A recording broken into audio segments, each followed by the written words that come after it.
அனைவருக்கும் வணக்கம். நான் உங்கள் ஆத்தங்குடி செல்வம். இன்றைக்கி நம்ம ஒரே டைமில் 2 டிஷ்ஷு பார்க்க போகிறோம். ஒன்று சாம்பார். செட்டிநாட்டில் எப்படி சாம்பார் வைப்பாங்க நான் சொல்லித்தரேன். இன்னொன்று வாழைக்காய் மீன் வறுவல். அது எப்படி பண்ணுறதுன்னு நான் உங்களுக்கு சொல்லித்தரேன். ஃபஸ்ட்டு ஒரு விஷயம் தெரிஞ்சுங்க. நேரம் தவறாமல் சாப்பிட்றது 2 பேர்கிட்ட தான் நம்ம கற்றுக்கணும். ஒன்று பெத்த அம்மா, இன்னொன்று மாமியார் வீடு. மணி அடித்தா சோறு மாமியார் வீடுன்னு ஒரு பழமொழி இருக்குது. ஒரு சொல்லுவாங்க, ஒரு வார்த்தைக்கு சொல்லுவாங்க. மாமியார் வீட்டுக்கு போனீங்கன்னா கரெக்டாக டயத்துக்கு 12 மணிலேருந்து 1 மணிக்குள்ளே நமக்கு சாப்பாடு கொடுத்துருவாங்க. மருமகனுக்கு சாப்பாடு கொடுத்துருவாங்க. ஏன்னா அவங்க எந்த டைம் போனாலும் சரி, மருமகன் வீட்டுக்கு வந்துட்டார்னா மாமியார் கரெக்டான டயத்துக்கு சாப்பாடு கொடுக்குறது 2 இடம் தான். ஒன்று அம்மா வீடு, இன்னொன்று மாமியார் வீடு. மாமியாரும் பெத்த பிள்ளை மாதிரி தான் பார்த்துக்குவாங்க. இதை எல்லோரும் புரிஞ்சுக்கணும். ஏன்னா அவங்க மட்டும்தான் அந்த டயத்துக்கு சாப்பாடு கொடுக்குறது மருமகனுக்கு. ஏன்னா மீதி டைமில் இப்போ நேரம் தவறிய சாப்பாடு தான் நம்ம சாப்பிட்டுட்டு இருக்கோம். நைட் 2 மணிக்கு சாப்பிட்றோம், 1 மணிக்கு சாப்பிட்றோம், 12 மணிக்கு சாப்பிட்றோம். இந்த மாதிரி சாப்பிட்டிங்கன்னா நம்ம உடம்பு கெட்டு போயிடும். ஸோ அதனால் நேரம் தவறாமல் டயத்துக்கு சாப்பிட்ற பழக்கத்தை கடைபிடிச்சிக்கங்க. அப்போ தான் நம்ம நோயில்லாத வாழ்வு வாழ முடியும். நோயற்ற வாழ்வே குறைவற்ற செல்வம். இதை நான் உங்களுக்கு சொல்லித்தரேன். ஃபஸ்ட்டு சாம்பார் எப்படி பண்ணுறது சொல்லித்தரேன். செட்டிநாட்டில் சாம்பார் கொஞ்சம் தண்ணியாக தான் இருக்கும், ரொம்ப கெட்டியாக இருக்காது, தண்ணியாக இருக்கும். அது எப்படின்ட்டு நான் சொல்லுவேன். என்னென்ன காய் போடணும்னு நான் சொல்லித்தரேன். எப்படி பண்ணுற சொல்லுவேன். முருங்கைக்கான ஞாபகம் வர்றது கே பாக்யராஜ் தான். முந்தானை முடிச்சு படத்துலேருந்து இதை ஃபேமஸ் பண்ணி விட்டது அவர் தான். ஃபஸ்ட்டு முருங்கைக்காய். மாங்காய் போடணும். சாம்பாரில் மாங்காய் போட்டால் நல்லா ருசியாக இருக்கும் சாம்பார். அதனால் சாம்பாரில் மாங்காய் போட்டுக்குங்க. 3வது கத்திரிக்காய், முருங்கைக்காய், மாங்காய். இது 3ம் சாம்பாருக்கு மிகவும் சிறப்பான காய்கறிகள். இந்த 3 காய்கறியும் நீங்கள் சேர்த்திங்கன்னா சாம்பார் நல்லா சுவையாக இருக்கும். அதனால் இதை ட்ரை பண்ணி பாருங்கள். அடுத்து வாழைக்காய் மீன் வறுவல். அதுவும் எப்படி பண்ணுறதுன்னு நான் உங்களுக்கு சொல்லித்தரேன். இது நம்ம வாழைக்காய் எடுத்துருக்கோம். இதில் மீன் வறுவல் எப்படி பண்ணுறதுன்னு நான் உங்களுக்கு சொல்லித்தரேன். பருப்பு வேக வச்சுருக்கோம். வேக வைக்கிற போது இந்த மாதிரி பருப்பு மலர்ந்துருந்தால் போதும். இந்த சாம்பாருக்கு இந்த மாதிரி மலர்ந்துருந்தால் போதும். ரொம்ப கூழ் மாதிரி குக்கரில் வேக வச்சு இது பண்ணிடாங்க. இந்த மாதிரி மலர்ந்துருந்தால் போதும் சாம்பாருக்கு பருப்பு. அப்போ தான் அந்த சாம்பார் நல்லாயிருக்கும். எண்ணெய், இது குழம்பு மிளகாய்த்தூள், கொஞ்சோண்டு தனி மிளகாத்தூள் போட்டுக்குங்க, கொஞ்சம் மஞ்சத்தூள் போட்டுக்குங்க, கொஞ்சோண்டு தனியாத்தூள் போட்டுக்குங்க, தேவையான அளவு உப்பு போட்டுக்குங்க, கடுகு தாளிப்பு, ஜீரகம் தாளிப்பு, காஞ்ச மிளகாய். இப்போ நம்ம கத்திரிக்காய் முருங்கைக்காய் வெட்டி இந்த மாதிரி தண்ணியில் போட்டு வச்சுக்கோங்க. பச்சை மிளகா கீறி வச்சுக்கோங்க. இந்த மாங்காயை கொட்டையோடு போடுங்க. கொட்டை அந்த விதையை எடுத்துகிட்டு இது 2ஆக பொளந்து இதோடு போடுங்க. அப்போ தான் நல்லாயிருக்கும் சாம்பார், ருசியாக இருக்கும். இது சின்ன வெங்காயம் கட் பண்ணி வச்சுருக்கேன், தக்காளி கட் பண்ணி வச்சுருக்கேன். இப்போ எண்ணெய் ஊற்ற போகிறோம். இது தாளிப்புக்கு கிடையாது. தாளிப்பு சாம்பார்லாம் தீர்மானம் பண்ணிவிட்டு நம்ம கடைசியாக தான் போட போகிறோம். அதனால் இது கொஞ்சோண்டு ஆயில் ஊற்றிக்குங்க.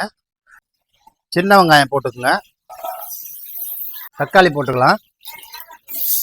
இந்த கத்திரிக்காய் முருங்கைக்காய் வெட்டி வச்சுருக்கோம் இல்லையா, அதை மட்டும் தான் போடணும். மாங்காய் இந்த காயெல்லாம் ஒரு அரை வேக்காடு ஆனதுக்கப்புறம் தான் போடணும். கீரி வச்சுருக்க பச்சை மிளகாய் போட்டுக்கணும். கொஞ்சமாக மஞ்சத்தூள் போட்டுக்கங்க. நீங்கள் வீட்டில் அரைச்சி வச்ச குழம்பு மிளகாத்தூள் தான் போடணும்.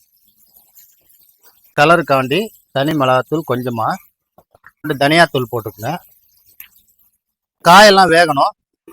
ஒரு வெந்ததுக்கு அப்புறம் தான் அந்த பருப்பு தண்ணி ஊற்றணும். அது வரைக்கும் நம்ம அந்த மீன் வறுவலுக்கு என்ன ரெடி பண்ணுறதை அதை நான் சொல்லி கொடுத்துறேன். இந்த மீன் வடிவத்தில் இதை வெட்டணும். இது 2ஐயும் கட் பண்ணிவிட்டு இந்த பஜ்ஜி சீவுற மாதிரி சீவிக்குங்க. இந்த தோலை லைட்டாக எடுத்துருங்க. இதை கட் பண்ணி தனியாக போட்டுருங்க.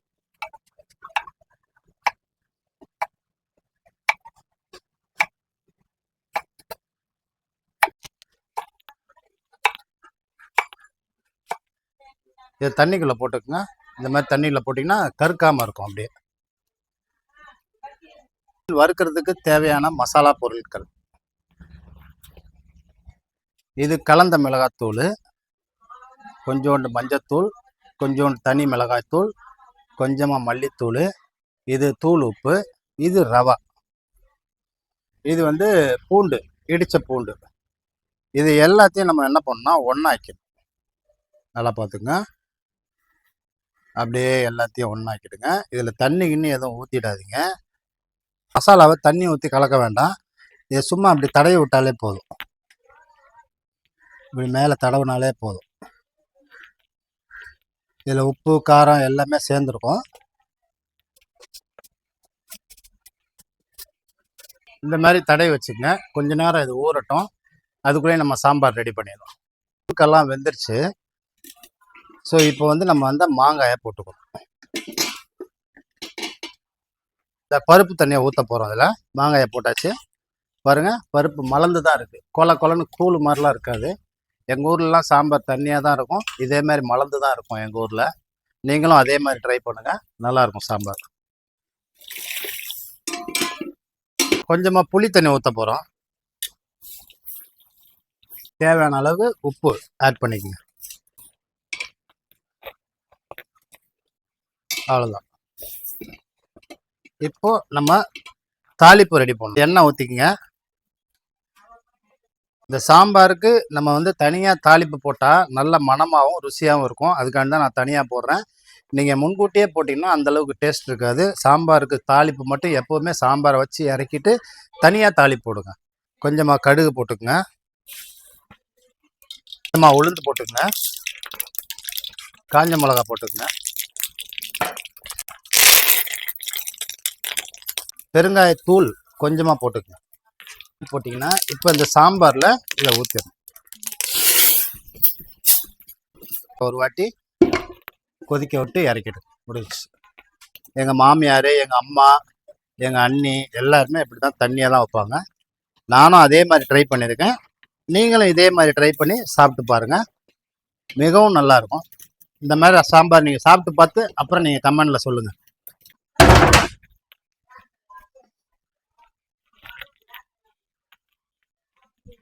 சாம்பாருக்கு நல்ல சைட் டிஷ் அப்படின்னா ஒன்று உருளைக்கிழங்கு வறுவல், அதுக்கு அடுத்து வந்து வாழைக்காய் வறுவல். வாழைக்காய் நீங்கள் ரெகுலராக பண்ணாமல் இந்த மாதிரி மீன் வடிவத்தில் பண்ணீங்க அப்படின்னா பிள்ளைங்களுக்கு ரொம்ப பிடிக்கும், எல்லாருக்குமே ரொம்ப பிடிக்கும். இந்த மாதிரி மசாலா தடவி வேலை ஈஸி தான்.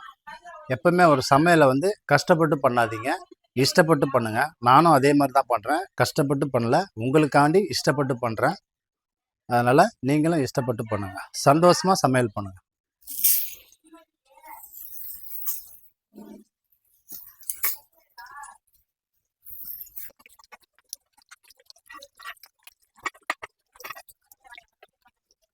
இதில் நான் ரவா போட்டிருக்கேன். ஏன்னா இப்போ பிரெட் தூள் கிடைக்காத இடத்துல வந்து பிரெட் தூள் கிடைக்கிற இடத்துல நீங்கள் பிரெட் தூள் போட்டுக்கலாம். பிரெட் தூள் கிடைக்காத இடத்துல நீங்கள் என்ன பண்ணுவீங்க, அப்போ ரவா தான் போட்டுக்கணும். ஸோ அதனால தான் நான் ரவா போட்டுக்கிட்டு இருக்கேன். ஏன்னா சில இடத்துல தான் பிரெட் தூள் கிடைக்கும், சில இடத்துல கிடைக்காது. ஸோ அதனால் நான் ரவா போட்டேன். ரவா போட்டிங்கன்னா அந்த கிறிஸ்பி கிடைக்கும். அதனால தான் ரவா, இந்த பிரெட் தூள் இதெல்லாம் போட்டிங்கன்னா நல்லா கிறிஸ்பியாக இருக்கும், சாப்பிட்றதுக்கு நல்லா இருக்கும். மீன் வறுவல் பண்ணிட்டோம், பார்த்துக்குங்க எப்படி இருக்கு பாருங்க.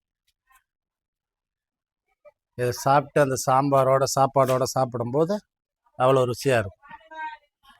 வெஜ்ஜு நான்வெஜ் ரெண்டு பிரியர்களுக்காண்டி வாழைக்காய் மீன் வறுவல், சாம்பார், சாதம் இதை போட்டு சாப்பிட்டாலே போதும், அமக்கலமாக இருக்கும், அட்டகாசமாக இருக்கும். இது ரெண்டும் நீங்களும் வீட்டில் செஞ்சு சாப்பிடுங்க, ரொம்ப பிரமாதமாக இருக்கும். செட்டிநாடுலே இது ரொம்ப பிரபலம் அந்த சாம்பார். ஏன்னா தண்ணியாக தான் சாம்பார் இருக்கும். பார்த்தீங்களா, சாம்பார் ஊற்றினோன்னா தண்ணி இங்கே வந்துடும். ஸோ சாம்பார் வந்து ரொம்ப தண்ணியாக தான் இருக்கும், பருப்பு கம்மியாக போடுவாங்க, பருப்பு மலர்ந்துருக்கணும். இந்த மாதிரி நீங்களும் வீட்டில் செஞ்சு பாருங்கள். நன்றி, வணக்கம். உங்கள் ஆத்தங்குடி செல்வம்.